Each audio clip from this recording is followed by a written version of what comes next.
আজ আমরা এই ভিডিও জানবো স্যামসাং কিভাবে একটি ছোট ব্যবসা শুরু করে বিশ্বের সবচেয়ে বড় প্রযুক্তি হয়ে উঠেছে। তো শুরু করি 1938 সাল থেকে। দক্ষিণ কোরিয়ার এক তরুণ উদ্যোক্তা লি বিয়াংচুল মাত্র 40 জন কর্মচারী নিয়ে প্রতিষ্ঠা করলেন স্যামসাং স্যাংহো। তখন কোম্পানি শুটকি মাছ, সবজি, ফল, লুডুস এবং অন্যান্য খাদ্যপণ্য রপ্তানি করত। সেই সময় কেউ ভাবেনি এই ছোট ব্যবসা একদিন বিশ্বের সবচেয়ে বড় প্রযুক্তি ব্র্যান্ড হয়ে উঠবে। এরপর আসি 1950 থেকে 1960 সাল।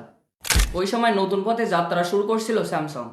কোরিয়ার যুদ্ধের পর লি বিয়াংচুল কোম্পানিকে শিল্প খাতে নিয়ে যান। টেক্সটাইল, চিনি উৎপাদন, এমনকি ব্যাংকিংয়েও প্রবেশ করেন স্যামসাং। এদের লক্ষ্য ছিল কোরিয়া উন্নয়নের নেতৃত্ব দেওয়া। এরপর আসি 1969 সাল।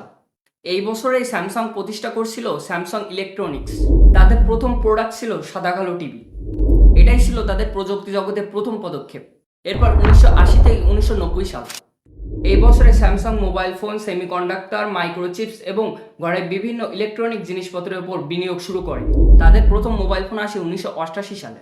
তারা খুব দ্রুতই বিশ্বের অন্যতম চিপ এবং ইলেকট্রনিক প্রস্তুতকারক হয়ে ওঠে। এরপর 1997 সালে অর্থনৈতিক দিক দিয়ে অনেক কোম্পানি দেউলিয়া হয়ে গেলেও স্যামসাং প্রযুক্তি এবং ডিজাইনের ওপর বিনিয়োগ বাড়িয়ে দেয়। তাদের স্লোগান ছিল change everything, respect your wish and kids, মানে ব্যবসা সবকিছু বদলে ফেলো যদি দরকার হয়।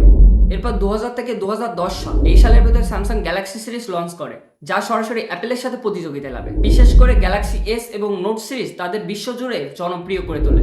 এরপর 2010 থেকে বর্তমান 2025 সাল, এই সময় স্যামসাং শুধু ফোন নয়, TV, smart watch, washing machine এবং বিভিন্ন ইলেকট্রনিক্স অ্যাক্সেসরিজের ওপর কাজ করছে।